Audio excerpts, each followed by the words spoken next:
All right, we are live. Thanks for joining us today, everybody. We are continuing our perfect home selling process. We're getting into a little bit more detail following on last week's conversation about things to prepare your house for sale. Now we're going to be chatting about how to get top dollar. Interestingly, some things that we seldom, if ever, kind of see, which seems like a big miss to me. But we're going to dig into the details of why we recommend these things, from the importance of staging and a staging consultation, pre-inspections, and then just general availability of your home. Our effort and our goal is to maximize, your equity in the home, get you the best terms that we possibly can. And today we want to give you some insight into the tools and techniques that we use to implement to accomplish those very goals. We're going to bring in Charlie Wetherington. Charlie is on the MHC team. How you doing today, Charlie? Hey, I'm doing great. Thanks, Jerod. Yeah, good to see you. Good to see you. Thanks for sitting in for Chase. He thought that we would be better suited to handle this particular episode, so look forward to chatting with you a little bit about it. Yeah, I am too. We'll have fun. But real quick, I do want to do a couple of quick housekeeping items here for those of you that I haven't met. My name is Jerod Lee. I'm the associate broker and team lead here at My Home Connection, also known as MHC Realty. Our sponsor for today is the perfect home selling process. We've spent the better part of the last couple of decades developing, fine-tuning, refining the perfect home selling process. Obviously, that's aspirational, but we're always looking to level up how we accomplish this. Get the most, again, for your home. Make the terms as most desirable for you as possible. We're actually also going to work with Chase to help provide some financial help in the home selling, home buying process. Chase is going to offer up to $500 on your appraisal for your purchase, downstream purchase, and we're going to offer up to $500 for a pre-listing home inspection. We'll talk about the importance of that in this episode, and then just a myriad of other things, of which probably the most important is going to be that no obligation consultation, because this is personal to what you're trying to accomplish, and we would just want you to feel comfortable coming and having that conversation about how we can best help you. And then just all these other tools that we're going to bring to bear, give you some inside secrets of our industry, ongoing podcasts such as these to help you ask all the right questions, get the answers to the questions that you have. But anyway, feel free to reach out to us with any questions or thoughts that you might have. But otherwise, I'll bring Charlie back in. And so Charlie, you've got a couple of sales under your belt, but I was hoping to just have you play kind of that perspective of the home seller. And as we're talking through this, you can, we'll describe what the topic, but then you can interject hopefully some seller questions that we typically get to give people some answers to their questions. Yeah. Sound fair? Sounds great. Awesome. Well, let's talk a little bit about the staging consultation, and it's interesting because if we see them, they're usually kind of abbreviated and very kind of short.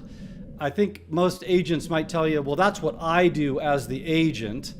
But really, here at MHC, we ratchet it up a notch. We bring in a third-party consultant to work with us being the agent and the lender, to really put together a full report on what you need to do to best position your home for sale. We talked last week about the importance of issues surrounding, is it going to qualify for a VA loan or FHA loan? Those are obvious things that we want to address because we don't want to omit those buyers. But then also, how do we best present your home on the market as per what the buyers of today are looking for?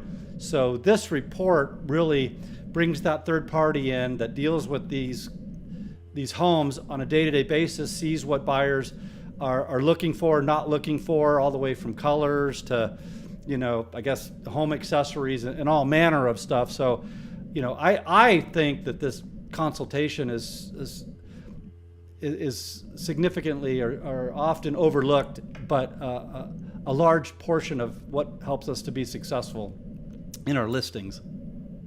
Yeah, and Jerod, I think I see with sellers, and have been a seller myself, trying to figure out how to make my move, all the moving parts.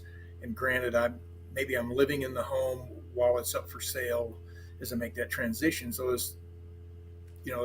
I think for sellers, the question is, well, what am I getting and how do I do it? And I think that's where maybe this consultation helps them find their breath in that, and then what their responsibility is and what we offer. Yeah, absolutely. Yeah, I mean, we're definitely here at MHC big proponents of preparation. You plan to put your home on the market, not just, hey, I found an agent, let's schedule the photographer and then, set a date. It's a methodical, what do I need to do? Why do I need to do it? What's it going to cost me? Is it cost effective? Is it not? And then, really walk through the process that we know is super important to get the best sales price and the best terms, which is show people online, right? Because that's their first exposure to the home.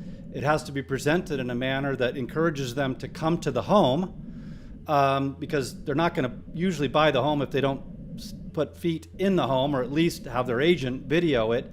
And then ultimately present the home in a manner that encourages them to put in an offer. I know it's a simplistic view, but that's the process we go through to bring the most potential buyers to the point of putting in not only an offer, but a good offer. And I think the staging consultation, kind of sets the stage for it, because that staging consultation is going to help identify how it's going to look in the best light for the photography session and the photos that go online, but also how does it look while you're doing the open houses that we'll get to later. So there's all kinds of things that fall out of what I see as a often missed step in the process. And sometimes I think it's either trying to save cost, or not knowing the benefits of it, or even how to do it. But you're a big fan of preparation, as I am. So yeah, and for as the seller, again, it's like you and I know that the look of a home, balancing that out, and as an agent with some experience, as you are and I am, that's really not our lane. Although we have some experience, that's why I think the consultation is so important, is finding the right staging consultant to come in and help bring that right balance so that it's the best of value. And I'd like to think I'm really good at that, but it's really not my lane. So to add the best value, I've got to step out of that lane. Yeah. And again, it's one where that's why I'm glad that we offer that as part of the process, because again, it's about bringing the best value for that property. Yeah. I like that's there. Yeah, I like that. That additional thought is a second, yet another pair of eyes to look at the process, and with a different lens, and then interject the details. Bring the lender details, bring the agent details, bring the consultation, the consultatives approach. Put it in a report, and then obviously our recommendation is, if you want top dollar, let's do kind of everything that's recommended to do, but we also know that reality hits, and that sometimes, there's costs associated to it, or some timelines that just don't allow us to do it. So, let's prioritize and these items, and really bring it all together in the most efficient, effective way. But anyway, again, I don't want to beat a dead horse here, but I really think this is a critical step that's often missed and is super important. And I'm reiterating this for a reason. In my listing presentations, a lot of agents will bring these big, fancy brochures and polished, printouts about, what they're going to do, which is fine. But what I bring is the list of homes that I've sold and the information associated to it. And that information is, how long was it on market? What did we ask for as a listing price? What was the sales price of the home compared to the list price? My aspiration is certainly asking price, and in a lot of cases I've got evidence of going above ask because of the things that we're talking about here. So, this is not just us talking about theoretically what can happen, but what we see happen, and then evidence of our listings accomplishing the very things we're talking about. Exactly. So yeah, no, that's. I think that again, that's just trying to add that best value and showing the proof. Yeah. Yep. Absolutely. So to dig a little bit deeper into this consultation, there's going to be a lot of details about, and some of it's straightforward. It's the proverbial, don't offend anybody, and interestingly, sporting, paraphernalia, hunting stuff, that stuff just, not everybody out there appreciates all that. It's interesting. We've heard stories of people walking out of a house because the current homeowner liked a particular team, so they wouldn't even look at the house. so there's that. Yeah, keeping it, again, it's one of how much can the eye take in, and then what is, keeping the home not looking so personal but attractive, and not personalized but still attractive, and that's a balance. And again, removing personal photos. Again, if you want a closet to look bigger, take some of the clothes out of it. Yeah. Yeah. Yeah. It's not that your clothes can't be in there. It's just it feels bigger when there's a few clothes in it, and it looks like there's lots more room. Yeah. Yeah. And one of the first conversations we'll have is, if you're going to sell this home correctly, there's going to be some inconvenience, right? You're already moving, so let's take some of those clothes out and pack them away. There's stuff on your countertops that you might like to use on a daily basis, but let's put it in the drawer or cabinet, and then, when you use it, pull it out, use it, and put it back so that the counter looks bigger. So we're a lot of that stuff is straightforward and obvious to sellers if they've heard this stuff, but we're going to get really, into the nitty gritty, colors, placement, quantity of placement, things in threes, things in certain locations. Like, you're going to get a very specific, long, detailed report with photos before and afters of what we suggest, and it's going to be very thorough. And then obviously we're going to sit down and figure out, okay, what makes sense to do and what doesn't make sense to do. This particular slide here, just to give you an idea, there's typically 3 staging options that we'll talk about. Either a polish, so the home is generally ready to go, but maybe we need to do something to bring it a little more current with colors, or certain accessories that people like, or just like it sounds, just that little polish that needs to set it up in its best light, or a partial. Let's pull some of the furniture out, or say you're lacking furniture in certain rooms. Let's partially stage it, so you can see the use of the room. It's a flex room, but does it look like it can be used as an office or an exercise room, or what have you? So we'll just partial stage here and there, or a full stage for whatever reason. Like it's either vacant or just really everything needs to come out because it's super unique and not desirable for the mass audience. It's very personal. So we're just going to pull everything out and fully stage it. And the obvious things I think most people can appreciate is that it gives you an idea of space claim, right? Right. Can my dining room table fit there? Can my can my couch, my large couch, what are those big L-shaped ones? I'm drawing a blank. But you know what I'm talking about. the things fit. Where am I going to be in my house? Sectionals. Thank you. Yeah, sectional. So, we'll look at what level of stage that we need to set to put your home in the best light.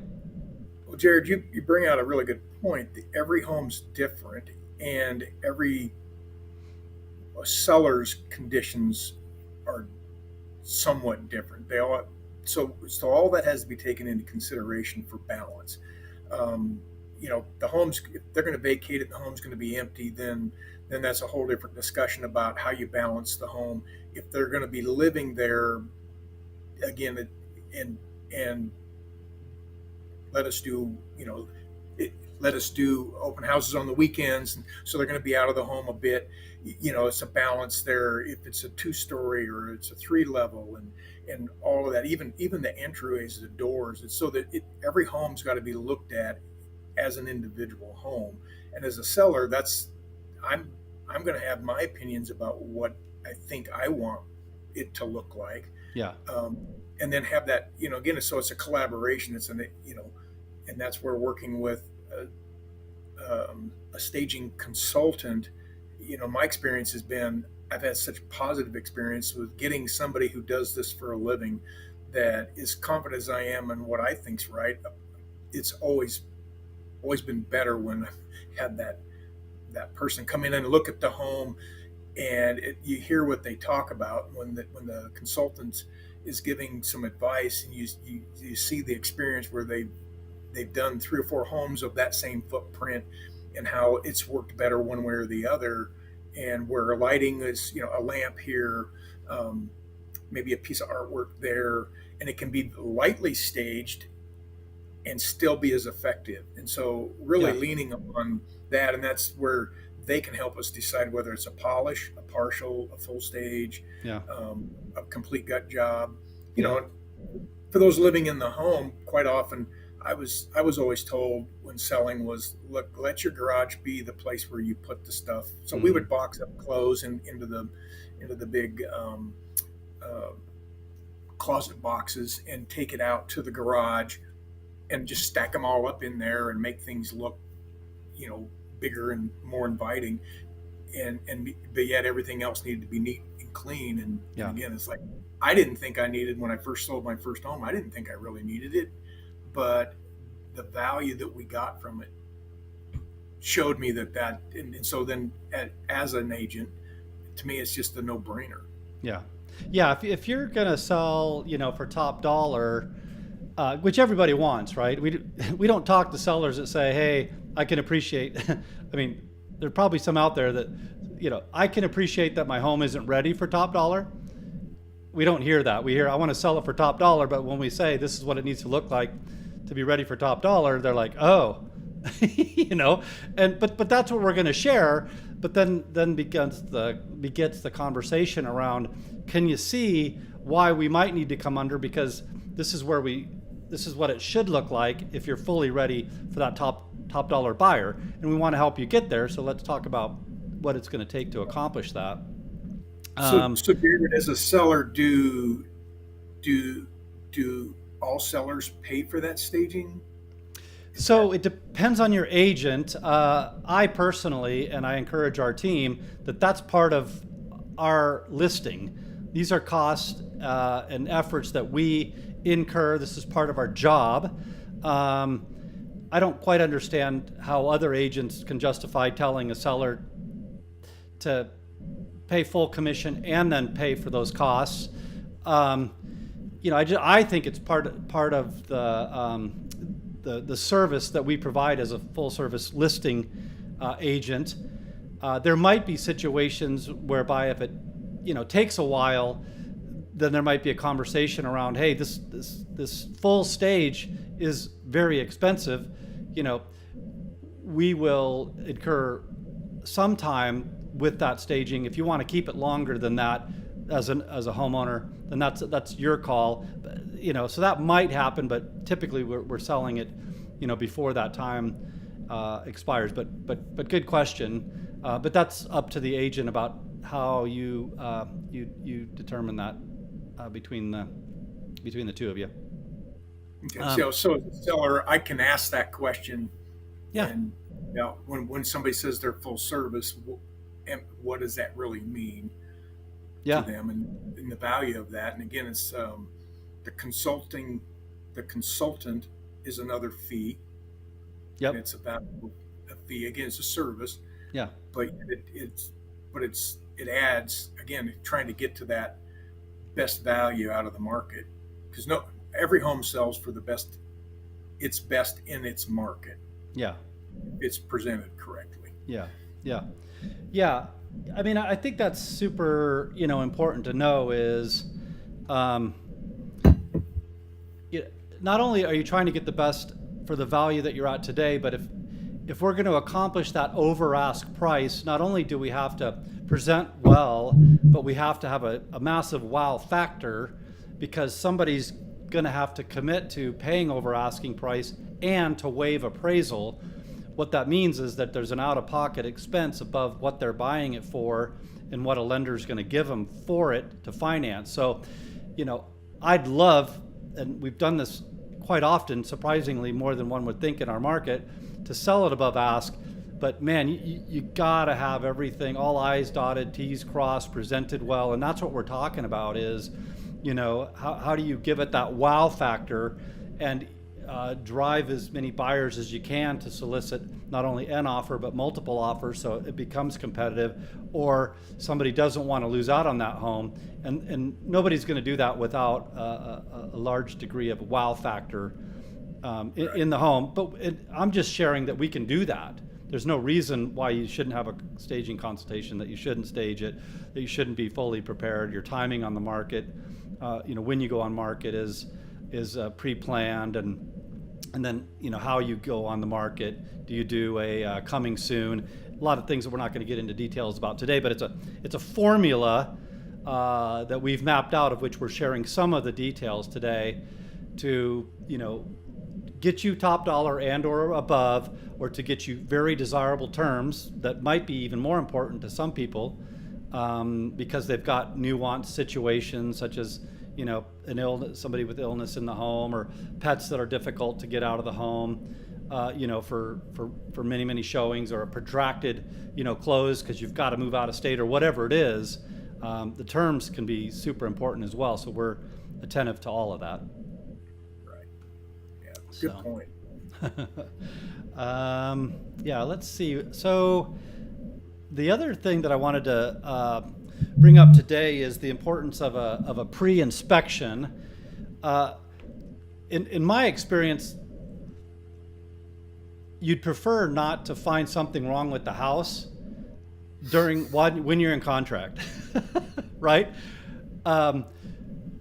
Because a lot of things happen. If something is found, a buyer can walk away. They could terminate the transaction and walk away, and now you've fallen back on market. Your days on market have protracted, and there's definitely a stigma these days that can happen for days, additional weeks, can really kill a listing.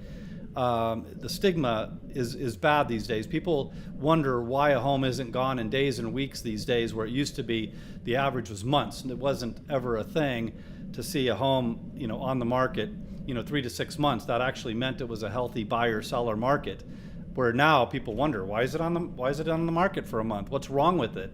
Why did it fall back on? Did it have a bad inspection? Why didn't that buyer want it? And you're just not gonna get, or you're gonna struggle to get back up to that top dollar mark, or certainly difficult to get above ask at that point. Yeah. So to sum up, I hear what you're saying is that there's so many ways for the home to struggle or for buyers to walk away. So let's just avoid all that by knowing and fixing. So, question for you: you have a mindset for your buyer's inspection and how you address the inspection report. What is it? What's your thoughts on the pre-listing inspection, and for the seller? What are your points of value that you point out, or help the seller understand? Yeah, so thank you. That's a great question. There's a couple of lenses you want to look at. One is, again, verifying that there's nothing that's going to kick it out of a VA loan or like an FHA loan, whereby the appraiser that's going to come out is going to find this and put a condition on it, because yeah, it might be something light and easy and you just fix it and you're on your way, or it might become a point of contention and the deal falls apart. So there's yet a second lens, not only from us, the agent, and the staging consultation, but the inspector as well. So we're getting that out of there as an issue. But also things like health and safety. It's more often than most people would think we're going to find mold in a home. And there's a big difference between, hey, I found a home I want to buy. The seller had already found mold, because you're going to have to disclose that, and they had it professionally remediated. That's okay. That's acceptable. I knew it up front even before I put in the offer. To, hey, I put in my offer. I'm now hearing that it's got mold, and I don't know what that means. I don't know what it's going to take to sell it or to resolve it, right? Who is the seller going to fix it? Are they going to fix it right? What's it going to cost? Is it going to be of concern later? Like, there's a lot of doubt that gets thrown up in the middle of the transaction that could be, eliminated up front. That's just one example. But I think the overarching answer to your question is, we're looking at the pre-inspection from is there deferred maintenance on the home, health and safety I just talked about, and then high ticket costs. So if I'm representing the buyer during the inspection, those are the things that I'm advising my buyer to look at. Is the maintenance on the home age appropriate, or has it been deferred? If it's been deferred, I'm going to ask the seller to bring it up to speed, repair or replace it. If it's health and safety, I might just flat out walk away, but I'm certainly asking them to address it. And then the high ticket items, that's a calculation the buyer's going to have to make. That, hey, I've got a 15-year-old furnace here. I might feel good about getting 20, but if they didn't take care of it at all, it might be on its last legs anyway. Right. So that it sounds like to me that would be as important to the seller. Like, okay, focus on these things so that the buyers don't have anything, or that you're already aware. Like, okay, it's a 15-year furnace. I really think I can get 22 years out of it. So we're going to go in knowing that buyers are going to make some adjustments for that, or ask about it. But at least Yeah. Well, here's another example. Thanks for that point, Charlie. Is if I have a pre-inspection done and I see it's a 15-year-old furnace, and we say, hey, look, I can almost guarantee you that the buyer's agent's going to recommend to the buyer to ask the seller to have it serviced or provide evidence of a service within the last 6 to 12 months. So, you're probably going to be asked to do it anyway, but wouldn't it make more sense to just have it serviced by somebody, that they give you a report, and if the heater core is bad or whatever, then you replace that and you give it a good bill of health, and then provide that to the buyer, during the inspection process, or even up front, to say, hey, we've already evaluated the overall health of this furnace, of the AC system. We've already had the inspector look at the roof. Those upfront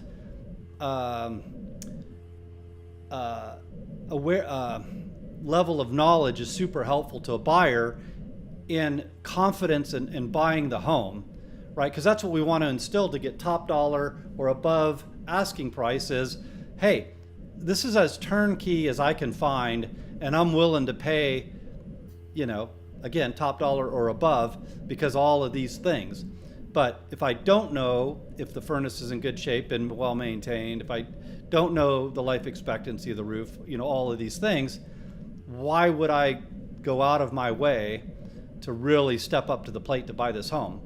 But if everything is known, it's got a large wow factor to it, and this is what I want, what I need in turnkey, that's when you're going to get the strong offers.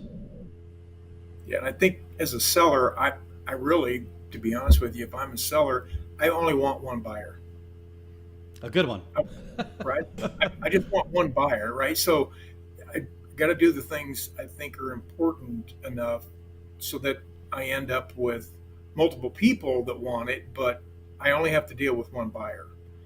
I don't have to go back on market. I don't have to, do all those things that come along when we have to answer those questions during a buyer's inspection. And again, it's like having known. And again, sometimes sellers don't live in the home, so they maybe inherited the home, or it's mom and dad's home, or and so or maybe it's been an investment property for them. So they don't know. They haven't been in the crawl space since they originally bought the home, or maybe never been. So just finding those things out instead of being surprised, really. I mean, good night. I would not feel comfortable finding out that I had water leak and mold in my crawl space, and I didn't even know it. Why not? Why would you want to jeopardize a buyer getting skittish because of things that they're concerned about during inspection? So, a buyer's agent inspector is going to find something. No, in my experience, because there's always something, and two, because you're paying them, $300, $400, $500 to inspect this home. That's their job, and no home is perfect, so they're going to find something. Even if you had 3 or 4 inspections done, there's something going to be found. But what I'm saying is, the things that would either make a buyer walk away or negotiate a price reduction, a credit, which is essentially a price reduction, of any significance, why wouldn't you get that out of the way? If we have a pre-inspection and there's just some slight mold that we can remedy for a couple $100 and prove to the buyer that we've already found some mold, we've addressed some mold, and it's just done with a warranty on it, or find it during the inspection period, and now they're like, you know what? I want you not only to fix it, but I want a couple $1,000s worth of credit to me, or a reduction in sales price because of that and these other things. So knowing it up front can save you, a lot of money. And then, by the way, the buyers can dictate, who's doing it, and then sometimes the cost can vary at extremes.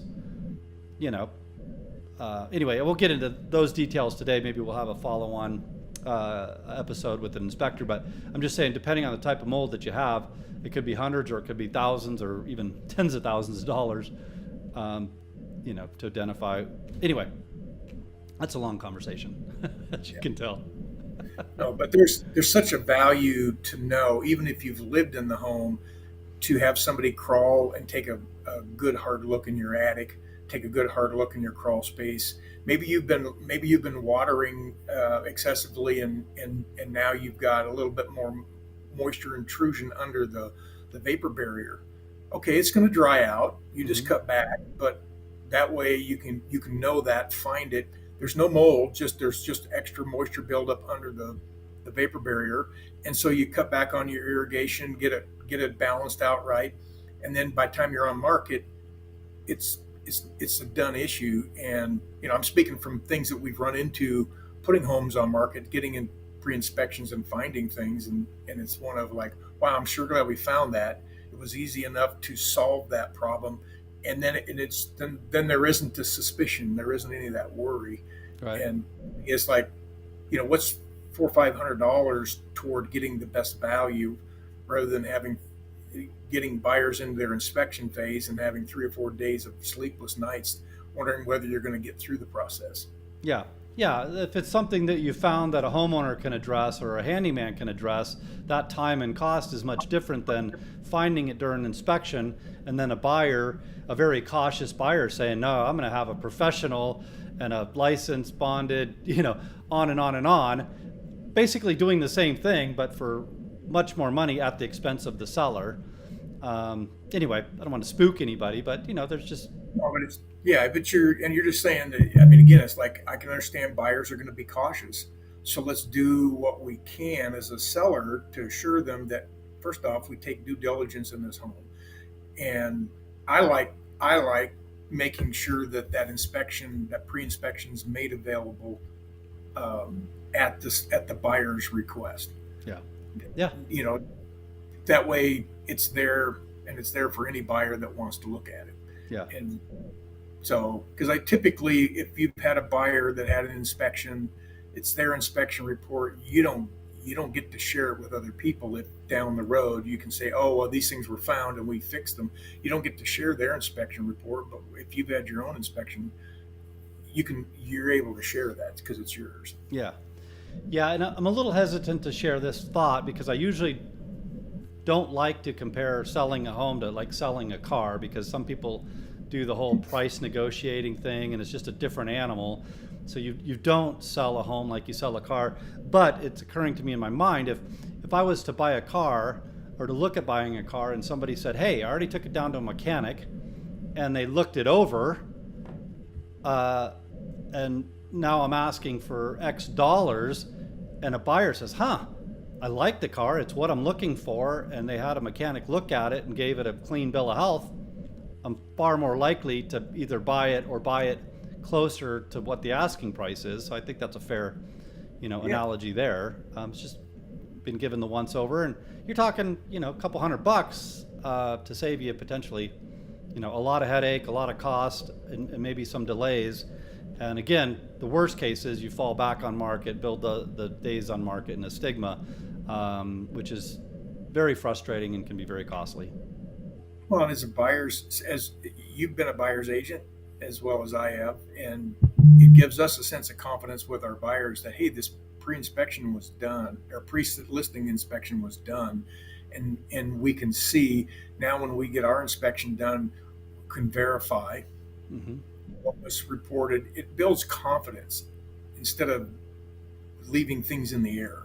Yeah. For me, there's just so much value in a pre-listing inspection. Yeah, well, that's you hit the nail on the head, I think, Charlie, is the last thing you want from your buyers are unknowns. Because unknowns beget questions, questions beget uncertainty, questions can beget, reduction in price during inspection, seller concessions during inspection. I mean, I hate to say it, but, some buyers could use the due diligence period that has the inspection in it as a renegotiating point. Right. That I don't think that's right. If you're going to negotiate price and terms, you do that during the offer process. But to say that there aren't buyers or even buyers agents out there that don't use that due diligence period as yet another opportunity to negotiate, it does happen. And what I'm proposing is, with the listings that we work with, the sellers that we serve, they can do their inspection, but I have a high degree of confidence there's not much negotiating going on because this is a solid house. Right. That wetness under the visqueen that you were talking about, they're going to press for all kinds of things that we've already, isn't an issue on our listing because we resolved it. It doesn't exist. And then too, Jerod, remember there's the buyer and the seller, and then there's two agents, and we're communicating through agents. So every layer of communication, there's chances for issues, miscommunications. So keeping it clean, coming in with full confidence, being able to display a report that answers a lot of questions, that helps the buyer go get their inspector to go look and prove all these things. It just shortens up all these conversations. And it's like you're saying, it takes let's negotiate the price again in that time frame. It helps the seller. As a seller, I want that confidence that, hey, I can move on to another buyer because you're playing games with me, and I'm confident that my home's well suited for sale. Yeah. Right? Yep. Yeah. So, well, and you just touched on an often overlooked step in the process. As a seller, the mindset begins to shift as a seller once you're in contract, right? A seller usually starts putting a lot of things in motion once they have a contract, right? Whether it's moving trucks or resources to help, or commitments to leases, to other purchases. The list goes on. And the last place you want to be is in a precarious position once you've accepted an offer and now you've got that buyer that's trying to use the due diligence period to renegotiate, because you're like, oh man, I've already made this commitment, we're already planning on moving. It doesn't put you in the best position where we can say, hey, go ahead, if you want to get another inspection, you certainly can, but we've got one. But we already have a high degree of confidence that your inspector is going to come, if they come up with anything, it's going to be very small. And I can, as a seller, confidently move forward with my plans, because there's not going to be much wiggle room for a buyer to bow out of this or begin the renegotiation process. Right. So anyway, so we're about, we're at past our half an hour mark. So we'll keep this one short and sweet. But I did want to chat about the importance of availability on your home. If a seller asks me what the perfect situation is for availability of my house, what I'll say is I'm labeling it vacant, and buyer's agents can bring buyers through at any time. Like, that's the ideal situation, right? Now, that isn't sometimes practical or doable, so what's the next best thing? And our recommendation always be what's preferred to get you top dollar and best terms, but then let's work from there. So we'll begin to ratchet it down of, ideal, can you do a staycation? Can you head up north for a long weekend, make the house at least available for the first weekend, or maybe, first 2 weekends, so you can get buyers, through your house whenever they want to go through. No, can't do that. Okay. Can you do like an hour notice? Anything under an hour is usually somewhat acceptable, but when you say I need 2 or 3 or 24 hours notice, that gets tough, because agents are, typically, running a handful, half a dozen, sometimes a dozen different homes that they're coordinating. And if you get kicked out of that, viewing route, just less people that are seeing your home. And we want maximum eyes, maximum traffic, and maximum likelihood of an offer, and preferably a strong offer is what we're looking for. Yeah, even buyers have constraints. Yeah. So, is making, and I think you're right. I mean, gosh, it'd be nice to just say, okay, it's vacant, come show it anytime you want. That's premium. Yeah. Life happens, so that isn't always the case. As a seller, I've sold homes where I've lived in it, and it was on market for 3 weeks, and we lived as though it was staged for 3 weeks. Put all kinds of things away, it looked staged, and that's possible. And then open houses, open houses, just making ourselves unavailable or making the house available. Yeah. Not occupied. House available. And it's the seller's choice how that works. Obviously, you're right. The more people you can get through it, the better. And I'm a firm believer of doing open houses as long as you can, mm-hmm. as long as the market will allow. I don't think we've seen a market where open houses haven't been productive. Yeah, but it kind of comes and goes. Yeah, I think the importance of open houses is kind of come and gone, ebbed and flowed. You've got, agents that uses opportunities to get other buyers, which should not be their primary focus. Their primary focus should be selling their client's home, and by making the home as available as possible to get buyer's agents and buyers through the home. Obviously, if it's not vacant, that's kind of the second best thing is, hey, it's available. I can just pop in because there's an agent sitting there, whether with my agent or not. So that's kind of the second best scenario. And then I always offer to my sellers that I'll hold open houses until it's sold, for that very reason, because we need people to come into the house so that they can see that it's as turnkey as we've made it, and encourage them to put in an offer. But if they see it online and it looks good, but they can't get into it, and they see something else, well, they're probably going to buy something else. Yeah. One of the other things that, considering open house availability, is making sure that they can take pets with them, rather than having them kenneled in the garage. I mean, it's just, those are some of those things that don't add a value. Maybe the only choice you have, but those things tend to detract, not attract. Yeah. And so making sure that they can take their pets with them, and then again, are these open houses, are they on Saturdays and Sundays? Are they Friday, Saturdays? What, and again, the market tells us when those are the best to be had, right? Obviously, more available on the weekends, but I've seen Thursday night open houses work. Yeah, and that's a large part of our value add, right? Depending on the time of the year. Is it football season? Is it graduation? Is it, you got to adjust. We don't just stick certain days and times on the calendar. We always do our open houses, during those days and times. At different times of the year begets different, traffic, and we want to maximize the amount of people coming through your house. So we'll recommend, those time frames. Yeah. So anyway, I guess the last thing I would say to sum this all up is,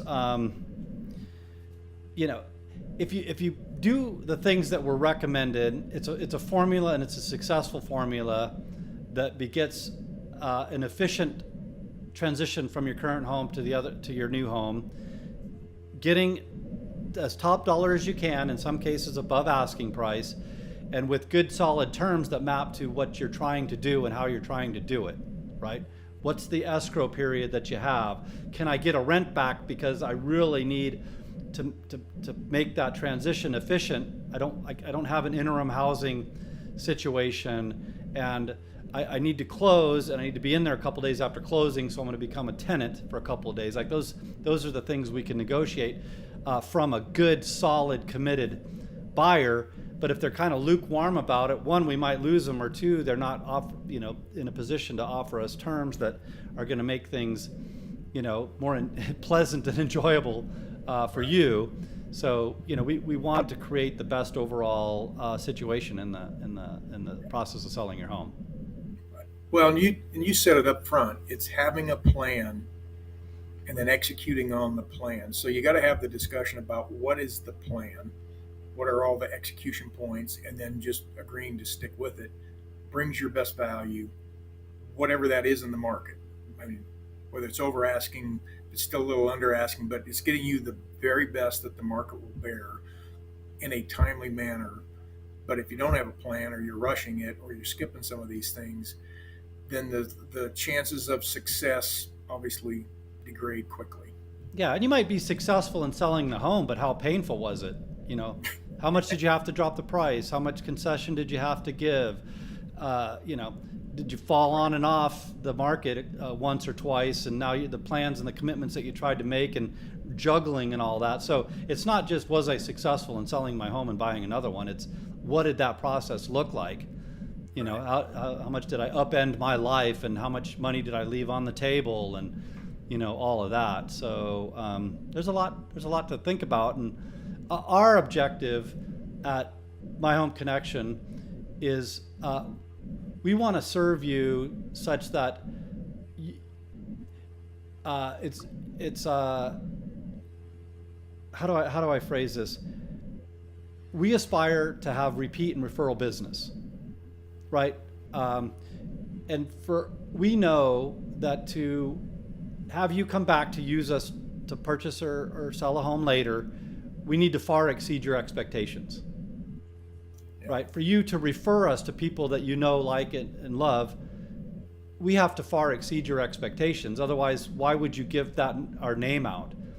So we treat it as if it was our home sale or home purchase, or our loved one's home sale or purchase, because that inherently just sets the stage that we care about what you're doing, what your objectives are, and making the process, as painless and as pleasurable as possible.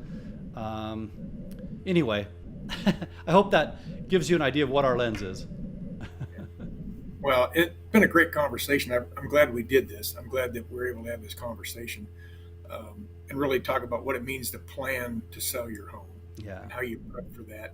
What are some of those really good objective things you can do? Staging. Staging. I mean, I've seen homes just transform with some very, very light staging, Yep. and literally go on market and sell within a day, or go pending within a day, over just a little bit of staging, where could have been very different had you not, just those positive experiences. Yeah, it's amazing what people will do for the home that has the wow factor that really pops.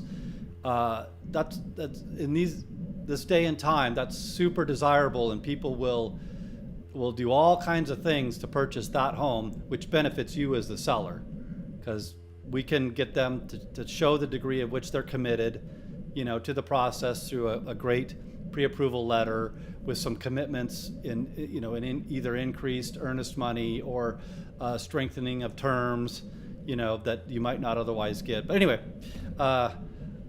all that to say, we're here to serve you when you're ready. So, well, hey, Charlie, as always, we appreciate you jumping on. We love you on the team, and we know you take great care of your clients, and we hope that you feel comfortable, that our audience feels comfortable enough to take us up on our no obligation consultation and see what we can do to help. Yeah, Jerod, thank you. I appreciate you letting me sit in on this one. Yeah, absolutely. Yep. Glad to have you on. All right, everybody. Other than that, we'll wish you a blessed one. Take care. All right, you guys take care.